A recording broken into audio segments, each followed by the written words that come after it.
Детската ми мечта беше да летя в космоса.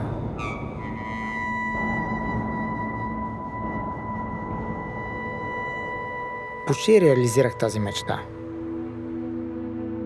Всеки 2 години изминавам дистанцията до Луната.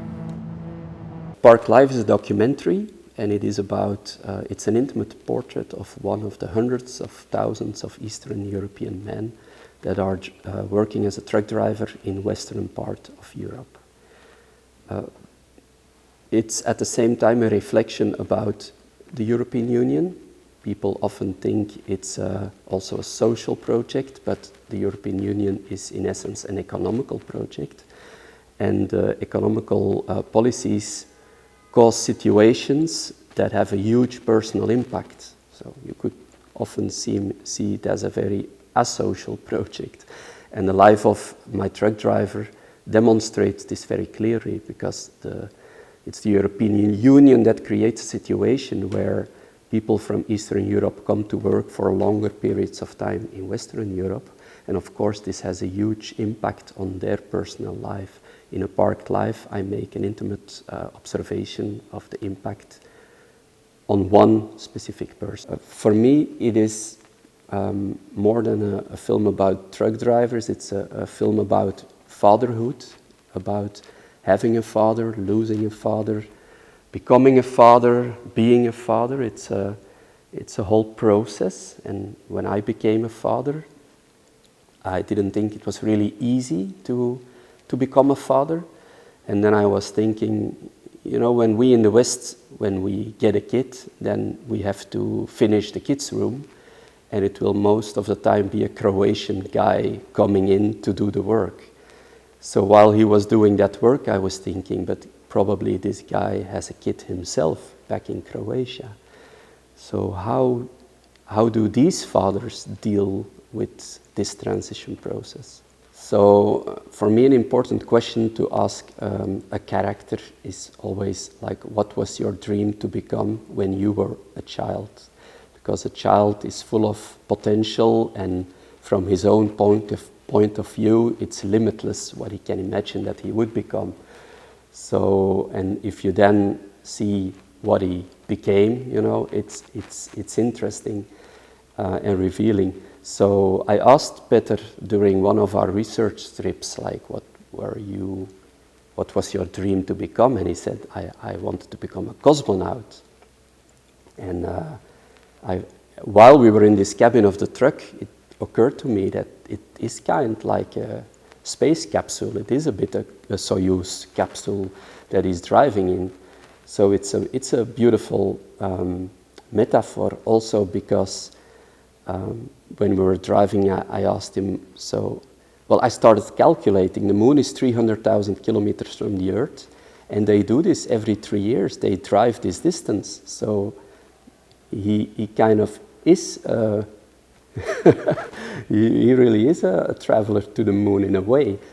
And then also there's, of course, this similarities in isolation and in being alone that you have when you're in this capsule in space, or you're in this capsule on the highway.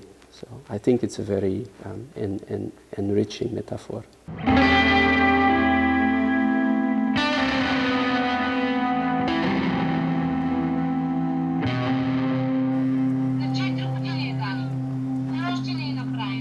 А не може ли просто да си седнеш на задника и да ме изчакаш да се пребера с някой лев?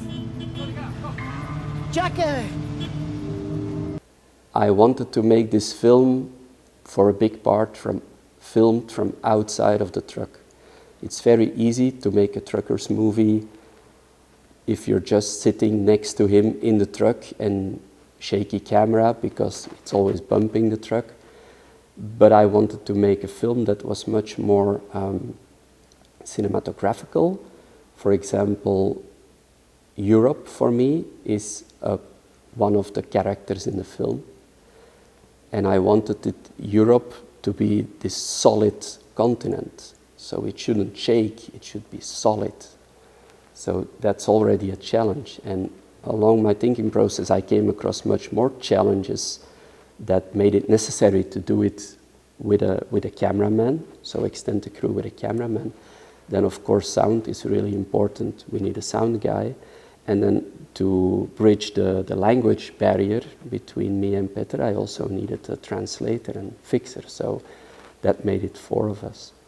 The landscapes in the movie are used as an expressionistic tool, and I wanted to show how majestic Europe is as a continent. It is these landscapes that separate Peter from home, and these landscapes are often very hostile. So, of course, they are often breathtaking and amazing, but they're not exactly like sunflowers with a sunset or something, you know. They're not romantic, not beautiful in that sense. They are really part of conveying this feeling of alienation, being alone. Караш, спиш, товариш, разтоварваш, караш, спиш. И в мозъка ти нахуват хиляди мисли, които могат да те побъркат.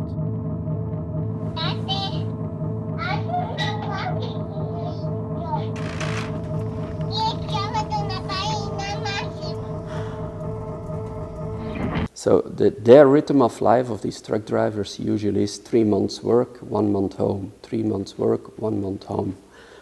I followed Peter over a course of 3 years, so during this time he often was 1 month home and often 3 months on the road. I followed him on my own a lot to bond with him, but I never filmed anything then. I was just talking with him and creating trust, and also like getting to know what is happening in his life and on the road. And then in 2019, over the course of a year, we did 4 shoots of 10 days each shoot, and those shoots were with a small crew, and then we did all the visuals. It has always been obvious that if you cannot be in the presence of a loved one, that you lose a lot of the quality of the relationship. So I don't know if that is true for everyone or for every generation. Now, of course, people communicate a lot through technology. I doubt that it can replace physical presence of someone. There is in the movie a shot that I really love where the camera observes like all these people alone scrolling their smartphones next to each other. So for me, that's rather isolation than relation. So yeah, for me, it's obvious if you cannot be with your kid or with your wife, that it puts a strain on your relationship. And it certainly does in his life.